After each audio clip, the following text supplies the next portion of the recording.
Hello students, good morning. आज हम एक मोस्ट इम्पॉर्टेंट फंक्शन के बारे में बात करेंगे जिसका नाम है ग्रेटेस्ट इंटीजर फंक्शन। ये ग्रेटेस्ट इंटीजर फंक्शन क्या होता है, इसकी डेफिनेशन क्या है, ये मोस्ट इम्पॉर्टेंट है। ये function F on a set of real number that is from R to R defined by F X is equal to, ये स्क्वायर ब्रैकेट है, बड़ा बिग ब्रैकेट है, स्क्वायर ब्रैकेट के अंदर एक्स लिखते हैं। इसको हम ग्रेटेस्ट इंटीजर फंक्शन कहते हैं। X belongs to R and the value of, जो ग्रेटेस्ट इंटीजर फंक्शन बोलते हैं इसको कहते हैं, इज लेस देन और इक्वल टू एक्स। इसकी जो वैल्यू है वो लेस देन और इक्वल टू एक्स होती है। यदि ऐसा है तो is called a greatest integer function. अब इसको समझने के लिए मैं ये बता रहा हूँ आपको कि कोई भी फंक्शन क्या होता है। जैसे ये फंक्शन एफ है तो इसमें हम एक इनपुट देते हैं। कहाँ से देते हैं? डोमेन से। डोमेन क्या है? Set of all real number. तो यहाँ से कोई भी इनपुट देते हैं और जो फंक्शन है वो एक आउटपुट देता है, और वो डिपेंड करता है फंक्शन के ऊपर कि वो आउटपुट क्या देता है। तो यहाँ जब हम यहाँ इनपुट देंगे डोमेन से सेट ऑफ रियल नंबर, तो जो आउटपुट आएगा वो एक इंटीजर होगा। ये मोस्ट इंपॉर्टेंट है। वो क्या होगा? एक इंटीजर होगा। और कैसा इंटीजर होगा? विच इज लेस देन और इक्वल टू एक्स। जो हम इनपुट वैल्यू दे रहे हैं, या तो वो इंटीजर उसके बराबर होगा या उससे कम होगा। ये मोस्ट इंपॉर्टेंट पॉइंट है। अब यहाँ से हम इसको समझने का प्रयास करेंगे। तो मैं ये नंबर लाइन बनाई है यहाँ, माइनस इन्फिनिटी टू इन्फिनिटी। ये पॉइंट जीरो है, 1 2 -1 -2 इस तरह से। अब 1 और 2 के बीच में भी बहुत सारे infinite number of real number होते हैं।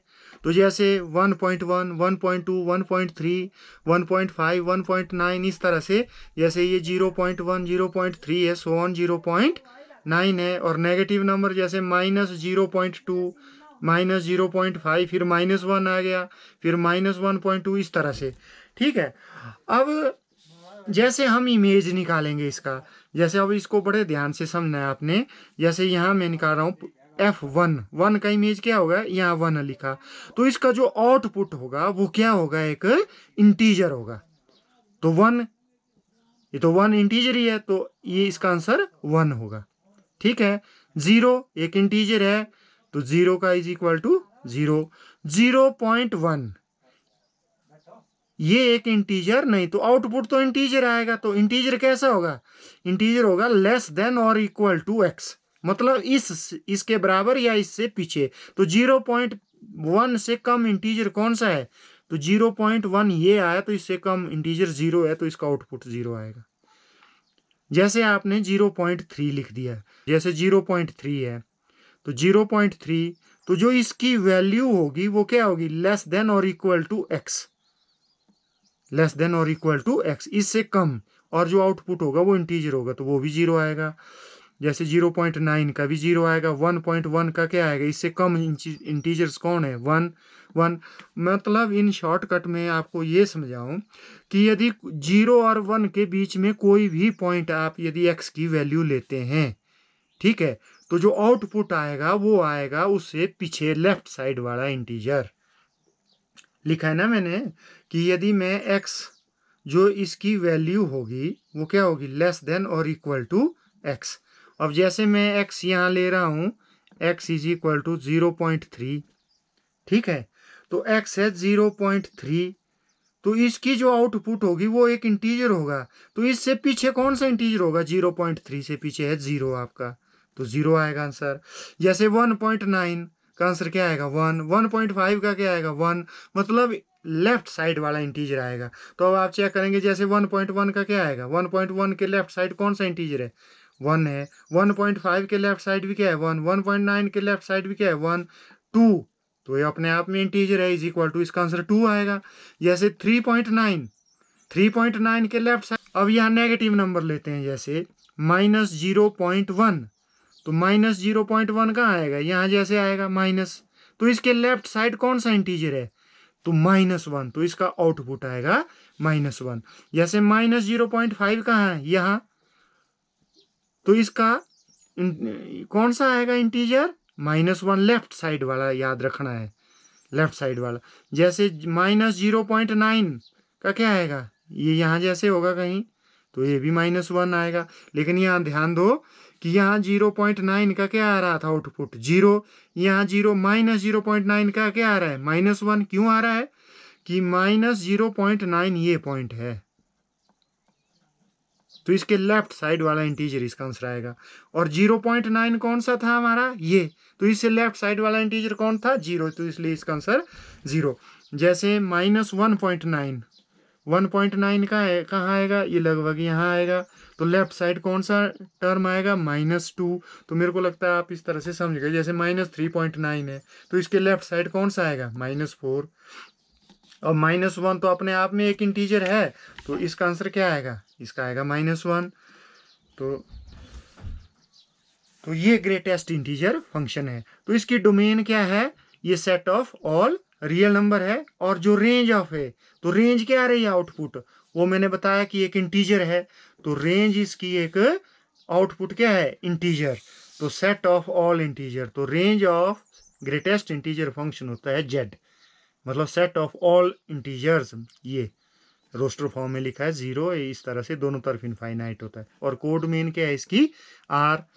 अब हमने यहाँ से क्या कंक्लूड किया कि if x is greater than और इक्वल टू -1 लेस देन 0। क्या मतलब हुआ इसका कि यदि x की वैल्यू 0 और -1 के बीच में लाई करती है, कहीं भी 0 और -1 के बीच में लाई करती है, जैसे -0.5 है, -0.2 है, उन सब की वैल्यू कितनी आएगी -1, क्योंकि इनके लेफ्ट साइड जो इंटीजर है वो -1 है। तो ये आ गया आपका, तो इसकी वैल्यू आएगी -1।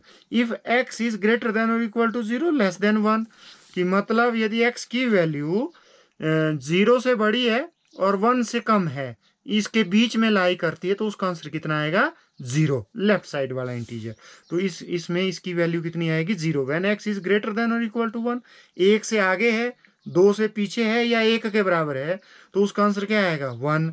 When x is greater than और इक्वल टू 2 और 3, मतलब x की वैल्यू 2 और 3 के बीच में है, तो ग्रेटेस्ट इंटीजर फंक्शन की वैल्यू कितनी आएगी आपकी 2 आएगी। लेफ्ट साइड वाला इंटीजर 2 और 3 के बीच में होगा, तो लेफ्ट साइड वाला इंटीजर आपका 2 होगा, तो इसका आंसर 2 आएगा। तो जैसे when x is greater than और equal to -2 and less than -1, मतलब -2 और -1 के बीच में x की वैल्यू होगी, तो लेफ्ट साइड में कौन सा इंटीजर आएगा आपका -2, तो इसका आंसर जो है वो -2 आएगा। इसके बाद करेंगे हम इसके ग्राफ के बारे में बात। तो graph of greatest integer function क्या होता है, तो ये मैंने कुछ पॉइंट निकाले हैं। जैसे f0 की वैल्यू कितनी आएगी 0, 0.5 की वैल्यू कितनी है 0.5, 0.5 के लेफ्ट साइड कौन सा इंटीजर होता है 0, तो इसका आंसर 0 आएगा। 0.9 तो होल 0 आएगा लेफ्ट साइड इंटीजर। जैसे 1 का तो 1 आएगा। 1.5 ये 1 और 2 के बीच में है, तो इसका आंसर 1 आएगा लेफ्ट साइड वाला इंटीजर। 1.9 का भी 1 आएगा, 2 का 2 आएगा। जैसे 2.5 है तो ये 2 और 3 के बीच में है, तो इसका आंसर कितना आएगा लेफ्ट साइड वाला इंटीजर इसके 2। 2.9 का 2.9 के लेफ्ट साइड कौन सा इंटीजर होता है 2, तो इसका आंसर 2 आएगा। इंटीजर क्या होते हैं जो जैसे 0, 1, 2, 3, 4 और उनके जैसे 2 और 3 के बीच में कोई भी इंटीजर नहीं होता है, तो इस तरह से 3 का क्या आएगा 3।